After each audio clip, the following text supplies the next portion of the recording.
dunia pendidikan kita yang kita kenal dengan surau seolah-olah terkikis, bahkan telah punah. Benar-benar telah roboh. Benar-benar telah roboh. Apa pondasi kita yang roboh di surau itu? Saya banyak kedatangan tamu dari berbagai negara, baik itu Amerika maupun Eropa gitu. Mereka itu para akademisi, para profesor, doktor gitu kan.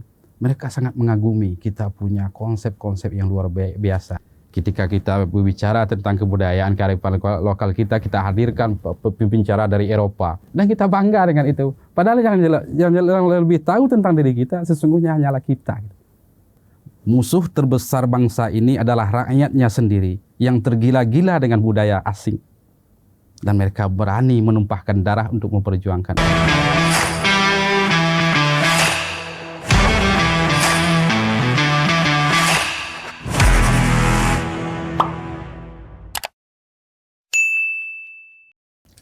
Bismillahirrahmanirrahim. Assalamualaikum warahmatullahi wabarakatuh. Waalaikumsalam. Dan salam sejahtera bagi kita semua.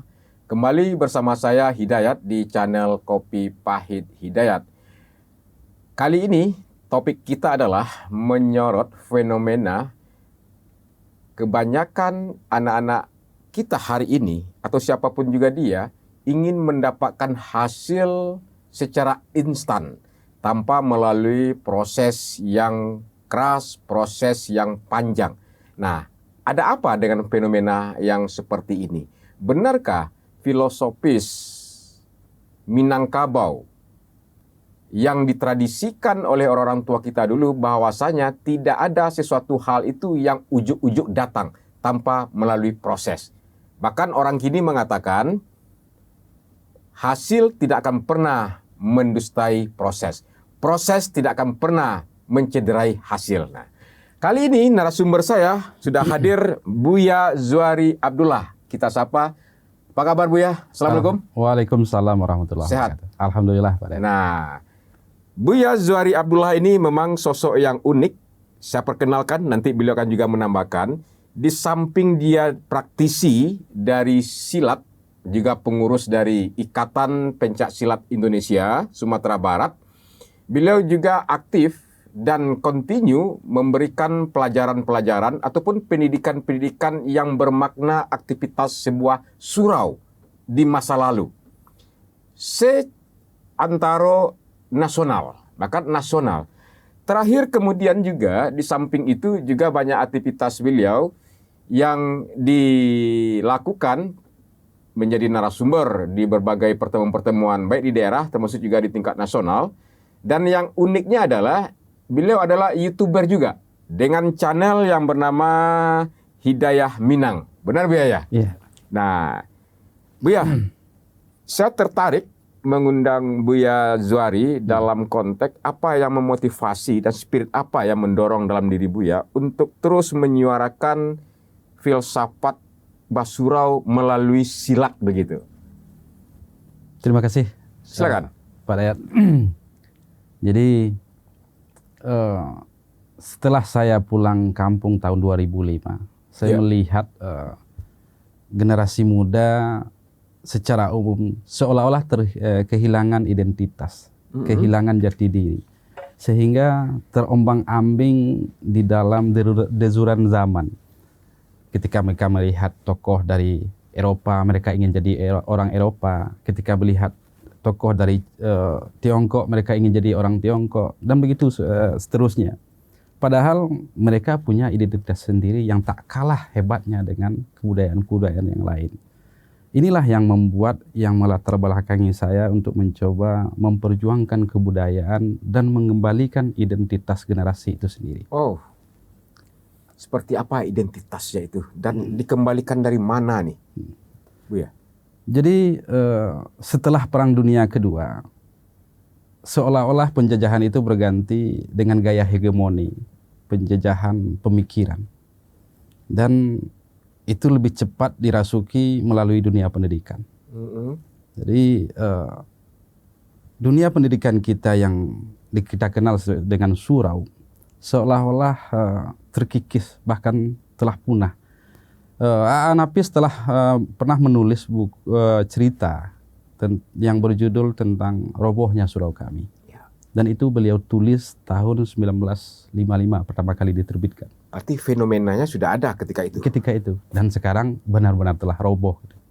Benar-benar telah roboh. Benar-benar telah roboh. Apa pondasi kita yang roboh di surau itu? Surau memiliki filsafat yang sangat dalam sesungguhnya. Surau adalah gerbang ilmu pengetahuan sekaligus simbol kekuatan kebudayaan. Surau adalah gerbang pengetahuan dan simbol kebudayaan. Bahkan Buya mengatakan membangun surau itu adalah mengembalikan keajaiban literasi Minangkabau. Yeah. Wow, keren Buya. Bisa dijelaskan apa yang Buya maknai itu? Memaknainya. Jadi kalau kita melihat dari filosofi surau itu sendiri sebagai gerbang ilmu pengetahuan dan simbol kekuatan kebudayaan, kita perlu melihat secara inti ketika surau itu kita lihat secara klasik dari bentuk bangunan fisik sangat jelas menggambarkan itu sebagai sebuah, kalau kita lihat sebagai sebuah gapura atau monumen, dilengkapi dengan sedemikian rupa seperti atap yang bertingkat 3, kemudian tiang dan lain sebagainya. Kalau kita melihat nilai dari setiap simbol-simbol yang digunakan seperti atap yang berlapis 3, itu telah menyimbolkan tentang daerah sentral Minangkabau seperti Luhak Nantigo, Luhak Tanah Datar, Luhak Agam dan Luhak 50. Kemudian bukan sekedar itu, bahkan berbicara tentang kajian asal manusia tersusun dari 3 martabat, dan manusia itu kesatuannya tersusun dari 3 inti, tubuh, nyawa dan akal. Jadi sangat dalam kajiannya, dan simbol itu didirikan sedemikian rupa sampai tiang-tiangnya memiliki filosofi-filosofi tersendiri, dan saat ini generasi tidak lagi memahami itu. Jadi ada makna sangat dalam yang tersirat dari simbol sebuah surau secara fisik, fisik saja. Iya. Secara non fisik, fungsi surau menurut Buya seperti apa begitu ya? Kita ingin coba mensinkronkan dengan fungsi hari ini. Iya. Oke. Jadi kalau kita lihat surau sekarang hari ini dan surau secara klasik, ya kalau kita ambil perbandingan antara surau di masa dulu dengan surau sekarang, di mana surau bahkan sekarang sudah berganti nama menjadi musala yang hanya berguna untuk ibadah, dan itu pun sepi. Kalau dulu surau itu berfungsi, kalau kita kembali lagi ke filosofinya, gerbang ilmu pengetahuan. Jadi generasi Minangkabau rata-rata sampai mereka beranjak dewasa, mereka akan dimasukkan ke dalam surau untuk menemukan isinya, di mana dia gerbang, kemudian masuk ke dalam surau menemukan ilmu pengetahuan. Oleh sebab itu anak-anak lebih dominan diserahkan ke surau dengan istilah pai mengaji ke surau. Mengaji bukan pemahaman awam sekarang, tapi mengkaji, meneliti, menelaah. Bahkan kata dasar surau itu sendiri berarti surah. Menurut almarhum tuanku Muhammad Zaharul Bu Alwang, surau itu berarti surah, bakurah, baurai. Jadi benar-benar dikaji. Bahkan kalau dulu orang tua di surau mengajarkan mengenal alif, bukan sekedar alif seperti itu, tapi alif itu dicontohkan kepada seperti tiang surau. Kemudian dikaji huruf alif itu sendiri berapa, ada 4 huruf alif, ada atau enggak lurus halif seperti itu, kemudian ada lam, ada ya, ada fa. Ya.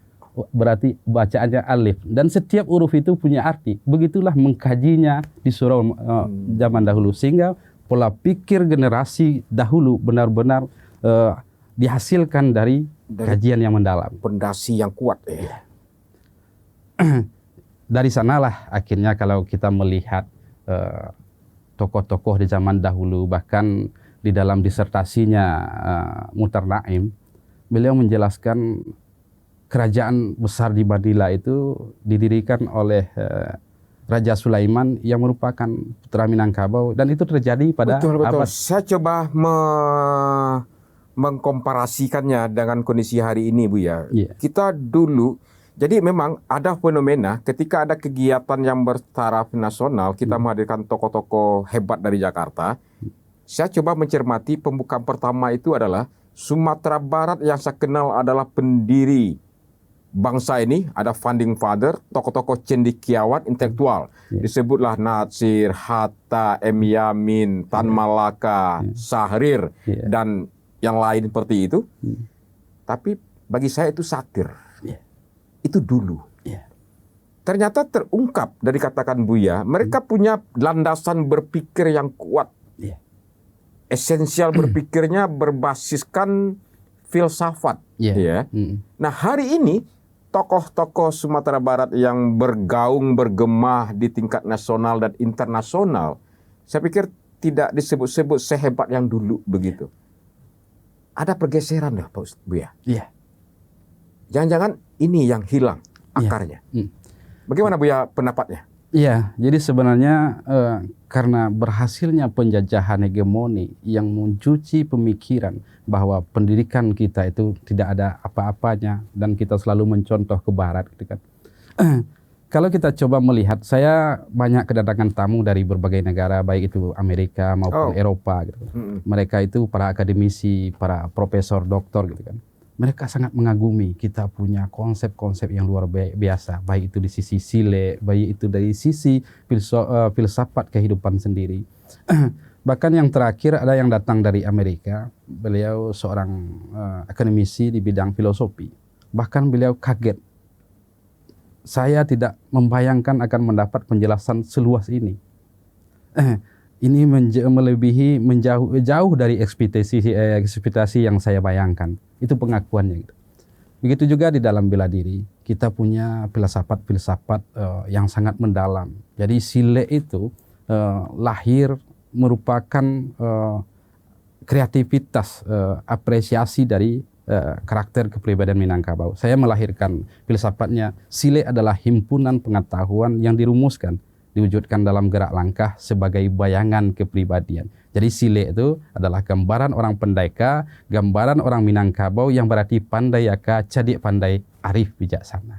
Jadi cerdas cendekia, yang siap bersaing di dalam berbagai percaturan dan mampu menyesuaikan diri dengan berbagai keadaan seperti kata pepatah, di ma bumi dipijak, di sinan langit dijunjung. Ya, berarti itu poin-poin yang dikagumi oleh profesor dari Amerika yang merupakan tamu ketika dia meneliti kepada Buya sebagai narasumbernya. Dan dia kaget ketika Buya menceritakan selengkap-lengkap terkait seperti itu. Sile, sile otak, sile dan sebana sile, sile lidah. Kan begitu, ada diplomasi, ada kecakapan komunikasi, koordinasi, termasuk juga secara fisikly silat ya, dalam membela diri dalam konteks seperti itu. Tapi juga logikanya, kecerdasannya oke. Dan itulah Agus Salim, Hamka, Sahrir, M. Yamin, termasuk juga Hatta, lahir dari situ. Jadi yang menarik dari pelajaran surau, di surau itu kita mempelajari seluruh ilmu pengetahuan, bukan sebatas kajian agama, tapi seluruh disiplin ilmu dari ilmu agama terutama, sebagai fondasi. Semua. Ekonomi juga begitu ilmu kan, sosial juga. Bagaimana merawat tatanan kehidupan, ekonomi bicara tentang ketahanan pangan dan ketahanan pertahanan gitu kan. Termasuk ilmu kesehatan dan lain sebagainya. Sehingga tokoh-tokoh seperti Pak Dayat sampaikan tadi, seperti Pak Atta, beliau terkenal sebagai seorang politikus, tapi beliau juga seorang ulama, beliau juga seorang ekonom, beliau juga seorang sastrawan. Begitu juga dengan Buya Hamka yang lebih dominan di sisi ulamanya, tapi beliau juga seorang politikus, seorang sastrawan dan lain sebagainya. Jadi orang-orang tua di kampung mengatakan, hiduplah serupa ubi, kemata campaknya bisa tumbuh. Untuk bisa hidup seperti ubi, maka harus membekali diri dengan berbagai pengetahuan dan wawasan yang sangat luas. Skill dan integritas, itulah bahasa kecil orang kini gitu ya, Buya ya. Buya, itu kan dulu Buya. Ketika Anapis membuat novel Robohnya Surau Kami tahun 55. Berarti kan Anapis sebagai budayawan, sebagai novelis sudah menangkap cerminan masyarakatnya ketika itu. Robohnya Surau Kami, saya gambarkan sedikit, adalah seseorang boleh kata seperti itu, yang hanya melakukan ibadah sendiri saja begitu ya. Dia hubungan hablul minallah tapi tidak mencermati hablul minannasnya. Boleh kata seperti itu Bu ya? Nah, tapi akhirnya ketika dihisab dia tidak masuk surga. Dia protes begitu kan. Kenapa? karena Anda tidak peduli dengan lingkunganmu. Antara lain seperti itu begitu. Ilmu yang Anda miliki tidak Anda sebarkan. Tidak ada azas kemanfaatan untuk masyarakat. Setidaknya itu dah dalam konteks seperti itu. Nah, awak bawa kini Buya macamnya. Kalau awak berpikir kembali ke surau, surau tu mana yang tidak ada oleh. Baik surau di nagari, surau di kaum, surau di suku. Karena adalah perubahan zaman yang begitu cepat begitu kan. Teknologi juga. Ada masjid. Dimungkinkan enggak fungsi surau yang masa lalu itu kita operasionalkan di masjid? Solusi sekarang ya. Jadi karena ketinggian peradaban Minangkabau, persoalan-persoalan hari ini sesungguhnya telah diberikan solusi melalui ungkapan-ungkapan filsafat. Seperti filsafat yang mengatakan, sekali aja gadang, sekali tapian berubah, lepuk-lepuk dikajangi, usang-usang dibarawi. Solusinya apa? Boleh duduk bakisah asa di lebih dan salai, boleh tagak papaliang asa di tanah dan sebingka. Jadi masjid, bukan saja masjid, bahkan sekolah-sekolah yang ada hari ini bisa dijadikan sebagai surau. Memasukkan pola dan metode pembelajaran surau masa dulu dengan kemasan kekinian. Apa metode kurikulum yang digunakan di surau adalah baraja melangkah. Bukan baraja melangkah dalam arti yang sempit, tapi bagaimana seorang generasi mampu melangkahi, mempersiapkan diri untuk melangkahi kehidupan. Luas maknanya. Sangat luas. Bukan melangkah secara fisik. Bukan secara fisik. Diajan cara melangkah. Iya. Baraja melangkah. Baraja melangkah. Konsepnya siganjua lalai. Pada tampu surut nalabieh, samui tapi ja indak mati, alu tataruang petatigo. Ini kehebatan konsep kebudayaan Minangkabau terletak di kata-kata. Siganjua lalai. Apa itu siganjua lalai? Pada tampu surut nalabieh, pelajarilah masa lalu untuk menata masa depan yang lebih baik. Pelajari masa lalu untuk melahirkan kearifan dan kebijaksanaan. Samui tapi ja indak mati dengan penuh kelembutan tanpa merusak. Alu tata ruang petatigo dan tegas dalam setiap sikap dan tindakan. Luar biasa. Jadi kalau itulah persoalan. Dan itu memang kewajiban kita sebagai makhluk Tuhan. Iya. Menjadi manusia yang paripurna itu. Iya. Terus ini kan luhur sekali nilai-nilai yang kita anut di Minangkabau ini, Buya. Tapi bagaimana Buya melihat pergeseran hari ini? Perilaku kita, politisinya, ekonomnya, ya mohon maaf ya mungkin pendidiknya, mungkin akademisinya mungkin misalnya kan. Termasuk juga kita harus fair juga melakukan introspeksi ya. Kalau seandainya niatnya adalah untuk terjadi lompatan ke arah yang lebih baik lagi begitu. Pepatah mengatakan, kok sasek di ujung jalan, babalik kita ke pangkal jalan. Ini nak jauh pangkal jalan kau ya. Orang kan nak sabar babalik ke pangkal jalan kau jauh. Pak ya. Jadi kita sering melihat jauh keluar diri. Tapi Allah mengingatkan, wa fi anfusikum afala tubsirun. Di dalam dirimu mengapa kamu tidak melihat? Jadi kalau kutip dari ungkapan Bung Karno, musuh terbesar bangsa ini adalah rakyatnya sendiri yang tergila-gila dengan budaya asing. Dan mereka berani menumpahkan darah untuk memperjuangkan itu. Padahal kita punya kekayaan yang luar biasa. Baik itu di sisi budaya maupun kekayaan sumber daya alam dan kekuatan lingkungan yang sangat luar biasa. Jadi perlu kita melihat kembali ke dalam diri. Secara kebudayaan kita punya kearifan lokal yang sangat dalam. Tapi sayang tidak pernah dikembangkan.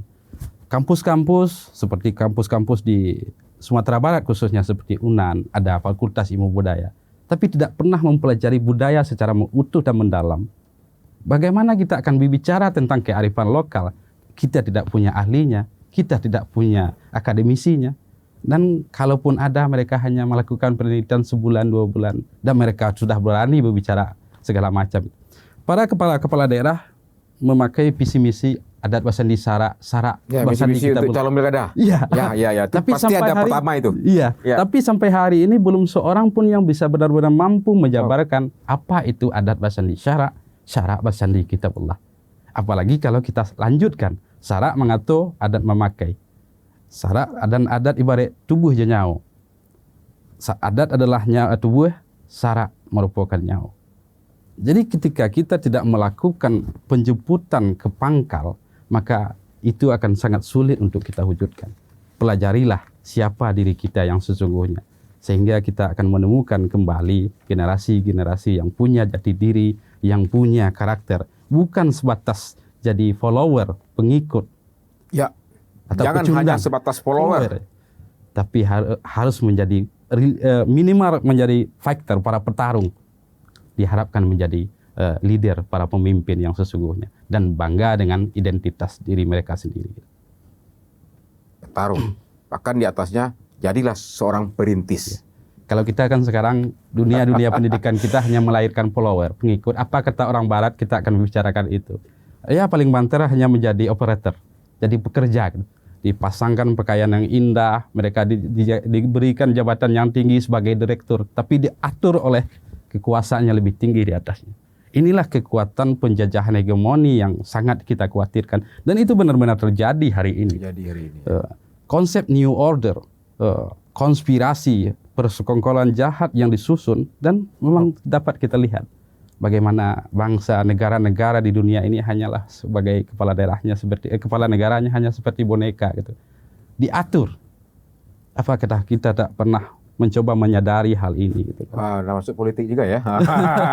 Saya kenalkan juga Buya Zuhari ini juga telah melahirkan karya, publikasi dan naskah akademiknya, diantaranya adalah menyingkap rahasia keunikan Silek Minang ya. Yeah. Itu dalam bentuk buku ya. Yeah. Terus juga Sejatinya Silek, juga mungkin buku ya. Nanti sudah beredar di toko buku. Nanti bagi yang pecinta Silek, saya pikir bisa mendatangi toko buku setempat, membangkitkan energi murni. Nah ini apa nih Buya? Energi murni, termasuk juga Silek Minang dan keajaiban literasi Minangkabau. Jadi di samping juga mengajar, ternyata beliau juga seorang peneliti, riset dalam hal melakukan seperti itu begitu. Nah seperti yang disampaikan oleh Buya, tentu juga ada kajian sosiologis, fenomena yang terjadi yang sungguhnya Buya. Saya kembali kepada Silek dan Surau tadi loh Buya gitu.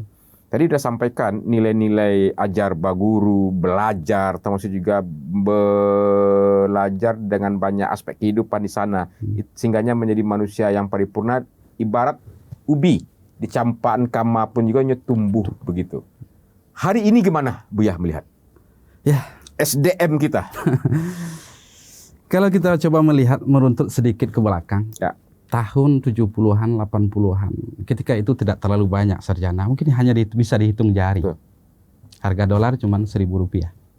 Ya, sekarang udah 14.000. Sekarang hampir setiap rumah ada sarjana. Harga dolar 15.000.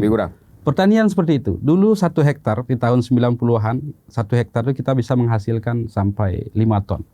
Sekarang untuk 1 hektar kita hanya bisa paling banter 2,5 ton. Betul. Sementara kampus-kampus tetap mewisuda para sarjana ikut pertanian. Ribuan tiap tahun. Tiap tahun. Ada apa? Apakah pernah kita bertanya apa yang terjadi? Setelah mereka diwisuda, paling banter mereka ingin memimpikan menjadi sebuah pegawai di sebuah perusahaan atau menjadi ASN. Walaupun persaingan dunia kerja itu semakin sulit, tapi mereka hanya itu yang dimimpikan. Kalau tidak dapat jadi karyawan atau jadi PNS, akhirnya mereka mondar-mandir di rumah. Ada apa gitu? Kita perlu bertanya, itulah kondisi sekarang. Padahal kita didukung oleh kekuatan lingkungan yang sangat luar biasa dan belum tergarap. Saya datang tamu dari New Zealand. Menurut pengakuannya, di negara kami tidak lagi punya potensi yang perlu digarap, yang bisa digarap. Sehingga kami harus bersaing, membangun kualitas diri untuk mampu bersaing di dalam perebutan potensi-potensi yang ada. Sementara di Indonesia sangat banyak yang belum tergarap. Kenapa generasi kita tidak berpikir untuk menggarap potensi dan kekuatan lingkungan yang mereka miliki? Inilah salah satu kembali kita ke penjelasan awal tadi. Penjajahan hegemoni telah berhasil mencuci otak kita, sehingga kita tidak mampu melihat lagi peluang-peluang yang ada di daerah kita. Karena kita coba pandang dari kacamata orang lain. Kita tidak pernah memandang dengan kacamata yang kita miliki. Padahal kita punya local wisdom yang sangat luar biasa, kearifan lokal yang sangat mendalam, dan sangat paham dengan kondisi lingkungan yang kita miliki. Poinnya adalah kita cenderung memandang orang lain, lupa bersilaturahmi ke diri sendiri, melihat diri sendiri. Itu maknanya dalam ya. Kalau dulu kebanyakan orang-orang tua selalu mengingatkan dari kecil, jangan lupa di diri Yuang. Lupa diri ini kalau dalam kita pahami dari bahasa Minang itu sangat luas. Baik itu lupa diri secara awam, lupa dengan kemampuan diri, lupa dengan potensi diri, bahkan sampai hakikat diri, siapa kita sesungguhnya, untuk apa kita dilahirkan, apa tujuan kehidupan ini, sampai ke situ. Yang tergantung pemahamannya, tergantung kondisi umur anak tersebut. Jadi kalau kembali kita ke surau, di kampung itu rata-rata kalau dulu kan ada surau suku, ada surau kaum, ada surau korong, ada surau nagari, bahkan ada surau tuo. Yang surau tuo itu lebih dominan atau dikenal sebagai surau tarikat yang mengkaji tentang makrifat. Makrifat ini bukan dalam bayangan generasi sekarang kan makrifat itu lebih kepada kebatinan, tapi bukan itu. Hakikat dari makrifat itu adalah bagaimana kita mengenal secara utuh sehingga kita benar-benar tahu intisari apa yang sesungguhnya. Kalau secara akademisi mungkin dibahasakan sebagai definisi arti yang sesungguhnya untuk menemukan esensinya. Baik, Bu ya, kan tentu secara sepihak kita kan juga tidak bisa menyalahkan generasi hari ini tidak atau dikatakan sedikit apatis terkait nilai-nilai itu untuk mempelajari apalagi menggali begitu kan. Yeah. Jangan-jangan memang pemerintah daerah yang tidak memfasilitasinya, baik dalam tataran regulasi kebijakan, termasuk juga politik kebijakan, politik anggaran juga. Misal tadi Bu ya yang terinspirasi mengatakan, kenapa tidak kita lahirkan guru-guru yang memahami persoalan nilai-nilai silek tadi, nilai-nilai yang ada di surau tadi begitu. Yeah. Atau memasukkannya kurikulumnya menjadi wajib di sekolah-sekolah. Dan anggaran yang berpihak ke situ. Jangan-jangan seperti itu ya. Bagaimana Bu ya melihat? Kalau kita lihat dari segi kebijakan administrasi pemerintah. Jadi awalnya memang tidak lepas dari intervensi. Secara bernegara ada yang mengintervensi. Pendidikan Anda harus seperti ini. Apalagi ke bawahnya, kepala daerah, gubernur dan bupati. Kemudian di sana juga ada kepentingan-kepentingan tertentu. Dan yang lebih parahnya, banyak generasi saat ini tidak melihat potensi-potensi itu. Sehingga mereka tidak bisa apa yang akan mereka perjuangkan. Mereka tidak mengerti dengan kondisi yang ada. Mereka hanya tahu, terutama kepala-kepala daerah, laporan dari kepala dinasnya asal bapak senang. Iya. Mereka tidak pernah terjun ke lapangan. Saya pernah berbicara dengan salah seorang pejabat di bidang pertanian. Sekian besarnya program pertanian, apakah pernah dicek ke bawah yang menerima ini asli petani atau bagaimana? Mereka tidak bisa menjawab. Sebab tepat sasaran. Kenyataan di lapangan, kebanyakan yang menerima program-program itu bukanlah pelaku, tapi pemain gitu. Jadi perlu regulasi. Yang pada gilirannya alat yang dibantu itu, kalau seandainya dia alat tidak bisa dimanfaatkan optimal. Sia-sialah sumber daya tadi. Iya. Bu ya, baik Bu ya. Terkait persoalan mindset ya, mindset atau paradigma atau pola pikir ya, sikap mental juga masuk dalam konteksnya seperti itu gitu. Kalau dibiarkan tidak ada upaya untuk segera kembali ke dasar ya, ke awal, dia memproyeksikan ini seperti apa suasananya ke depan begitu. Ya kalau kita kutip bahasanya Pak Prabowo, tahun 2030 itu Indonesia akan bubar. Wow. Itu yang lebih parahnya gitu. Jadi sebenarnya secara batin sesungguhnya kita telah bubar. Kita tidak punya identitas yang jelas. Keminangkabauan, pas ya. Keminangkabauan. Nah, secara batin jiwa keminangkabauan kita sudah bubar. Hancur, sudah bubar. Wow. Secara batin ya. Itu alasannya seperti apa? Itu kita jelaskan di antaranya tadi Pak Hidayat. Ketika seluruh kepala daerah menjadikan visi misi adat bersandi sarak bersandi kitabullah, ketika kita tanya, tidak satu pun yang bisa menjelaskan apa yang sesungguhnya. Sehingga program-programnya juga jauh dari visi misinya sendiri. Oke, satu, ya kan tidak ramah terhadap pengambil kebijakan, karena diduga pengambil kebijakan ini tidak memahami apa itu filosofis, termasuk juga nilai-nilai dan muatan aplikasi dari ABSBK. Ya gitu ya. Iya. Dua. Yang kedua, di sisi lain, kalau saya coba mengutip di bidang, umpamanya di bidang kesehatan.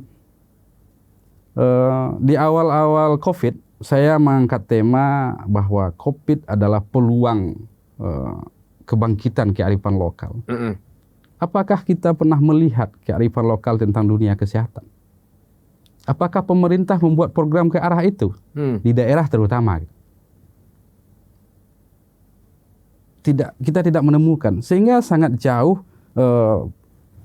aplikasi dari visi misi dan program yang dilakukan sangat jauh dari kenyataan yang ada gitu.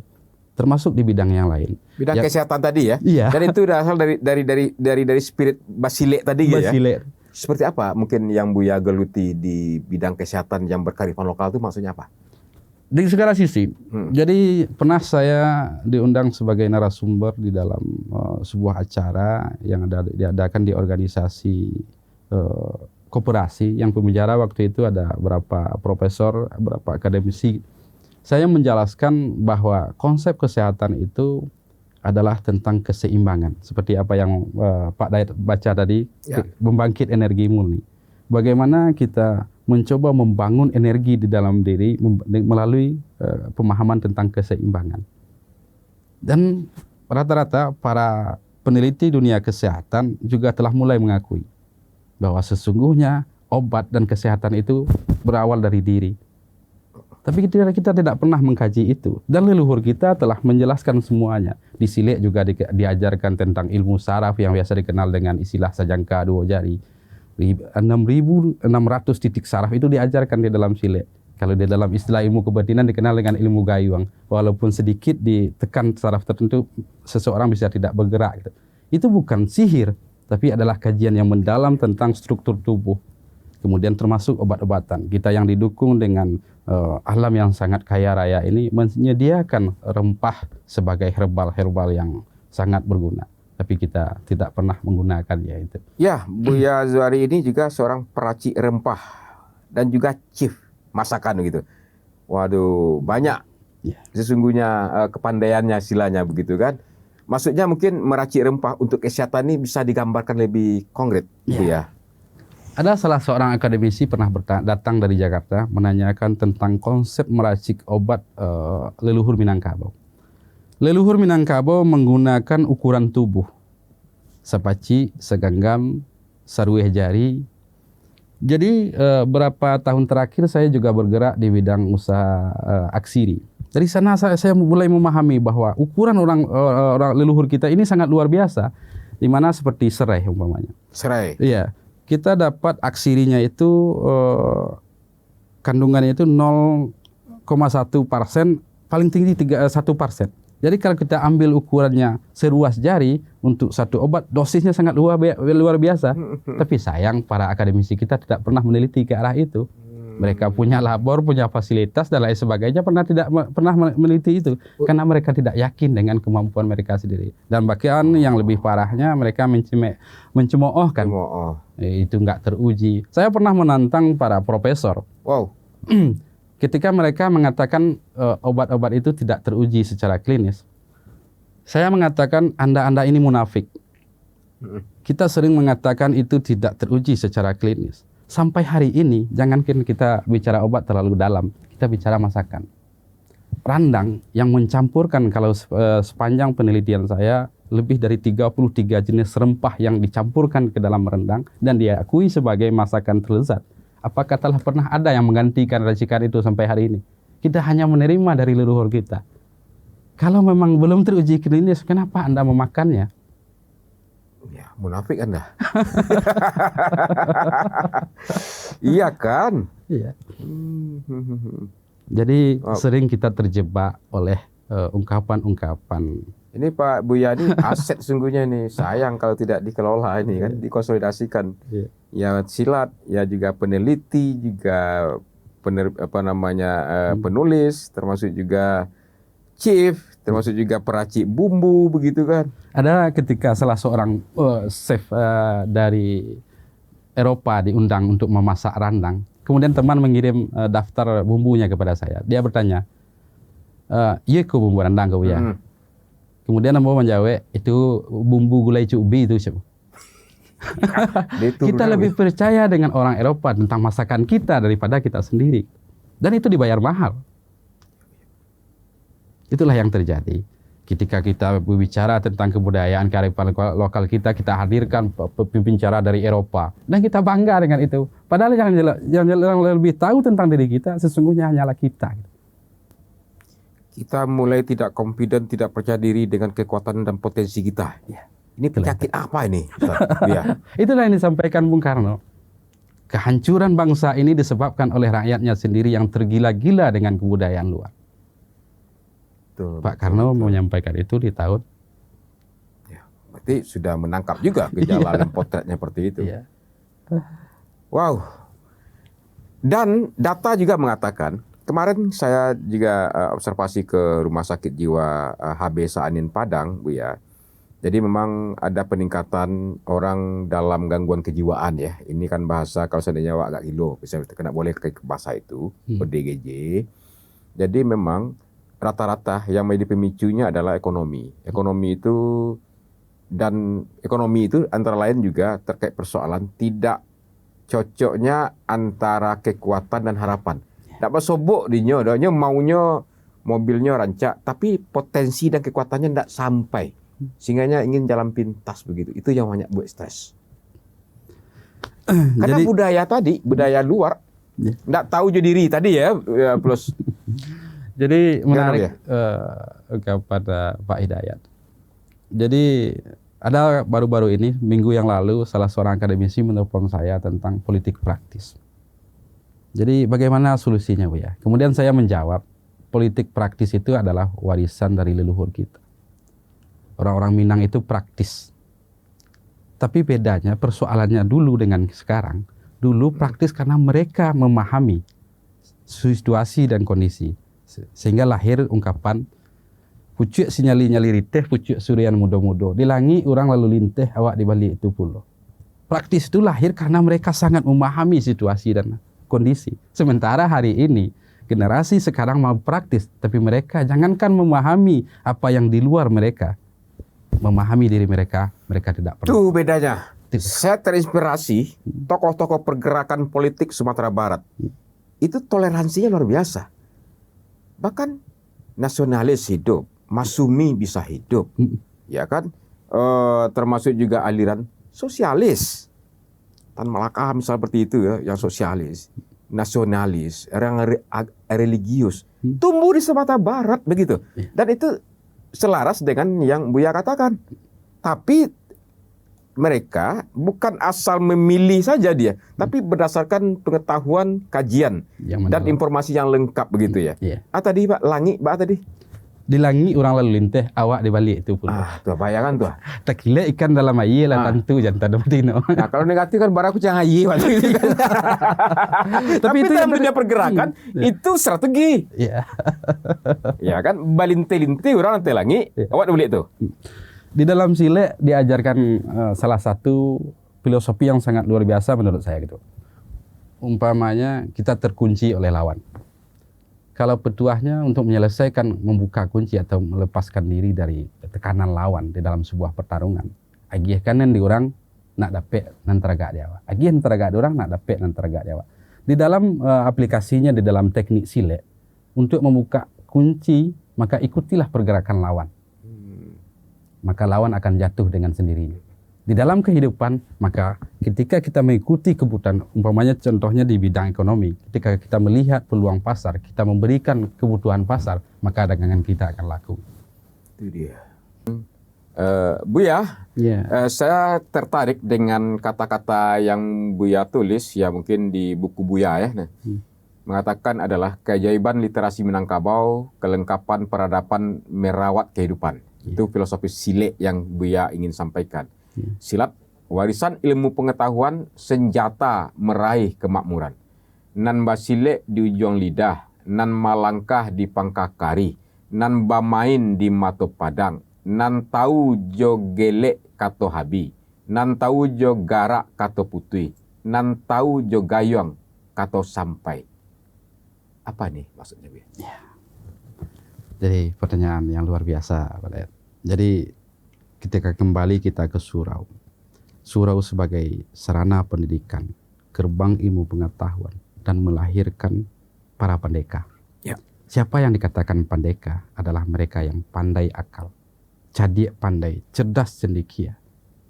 Dan mereka itulah orang-orang yang disebut sebagai yang pandai bersilik di ujung lidah, menyelesaikan persoalan hanya dengan kekuatan kata-kata.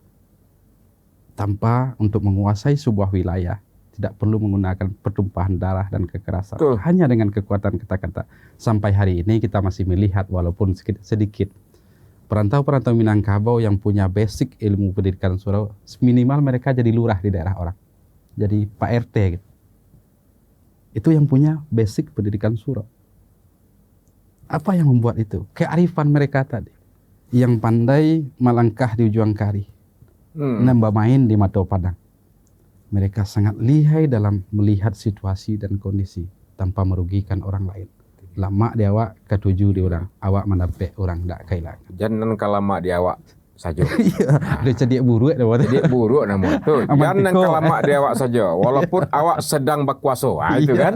Jangan kalama di awak saja. Walaupun awak sedang berkuasa. Buya, tadi juga ada foto ini Buya didampingi oleh makhluk yang mungkin agak berbeda dengan yang biasanya ini. Yeah. Tiga orang pendekar dari pakaiannya. Ini bisa diceritakan ini kegiatan apa nih Buya? Ini kegiatan Temu Pendekar Internasional di Bandung. Di Bandung? Iya, mereka ini praktisi silat dari Italia. Wow. Terus menghadap Buya untuk kepentingan apa? Mereka peserta seminar ketika peserta itu. Seminar. Saya ketika itu diminta menjadi salah seorang narasumber di. Wow. Jadi di acara Temu Pendekar Internasional Bandung itu ada 3 narasumber, yang satu dari Italia, satu dari kita, saya sendiri, kemudian ada yang satu dari Jawa Barat. Pertemuan secara nasional ya, internasional ya. Itu dihadiri 22 negara kalau nggak salah. Ya. Itulah esensial seorang pendekar tadi itu. Ya. Tidak hanya secara fisik, menggunakan kemampuan untuk membayai orang lain atau menyakiti orang lain. Secara fisik ada yang menarik pengalaman saya gitu. Ada yang datang dari Irlandia, seorang grandmaster bela diri. Oh. Tahu-tahu mereka baru datang tuh langsung nantang. Saya dengar Anda seorang master silat dan saya ingin menantang Anda. Kalau seandainya saya kalah, saya akan berguru. Tapi kalau saya menang, Anda tidak ada apa-apa. Ya. Jadi menariknya mereka hanya mengandalkan kekuatan. Sementara kita lebih kepada teknik pandeka tadi. Kita melihat, membaca situasi dan kondisi. Hanya saya ikuti 3-4 gerakan mereka, kemudian saya beri umpan. Dia masuki dan roboh di sana. Di sanalah pengakuan yang luar biasa. Saya tidak membayangkan tubuh saya dengan ukuran yang 2 kali dari Buya. Hanya dengan dorongan sedikit saya tidak bisa berdiri katanya. Jadi saya menganggap ini adalah sihir. Tapi setelah saya analisa, ini bukan sihir, tapi kajian tentang teknik yang luar biasa. Mengkaji tentang... Buya punya itu?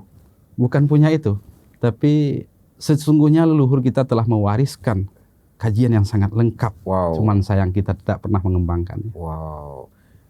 Itu yang dikatakan Buya Zuhari Abdullah, sesungguhnya ini bisa kita jemput, kita respon dengan mengaplikasikannya dalam bentuk kebijakan kalau dia pemerintahan daerah, termasuk juga alokasi anggaran yang pro kepada peneliti silat, kepada praktisi silat, karena memang disitulah asal nilai-nilai budaya Minangkabau yang sesungguhnya. Saya ulangi kembali, saya kutip dari apa yang dikatakan oleh Buya Zuhari Abdullah. Bukan leluhur tak mewariskan, namun kita yang tak pandai membaca. Di kecean paja tak penggalak, awak menjujai ni tak pandai begitu kan? Itu beberapa poin yang strategis diskusi apapun percakapan kita dengan Buya Zuhari Abdullah. Saya pikir narasumber yang cukup unik, potensial luar biasa, kepandaiannya luar biasa, dan sesungguhnya sudah mengharum biru namakan Solo, kampung beliau, Sumatera Barat di pentas nasional begitu. Tentu dari diskusi ini kita berharap bisa menjadi motivasi dan inspirasi serta informasi bagi kita semua, dan tentu bisa diharapkan bisa mengaplikasikannya dalam tataran program kebijakan bagi yang pengambil kebijakan. Tentu saya berharap ini bisa menjadi kurikulum di sekolah-sekolah misalnya. Konsep Basurau itu kita pindahkan ke masjid atau ke sekolah-sekolah yang ada. termasuk ya institusi lainnya. Seperti itu ya Buya ya. Termasuk perguruan tinggi. Masuk perguruan tinggi, institusi pendidikan.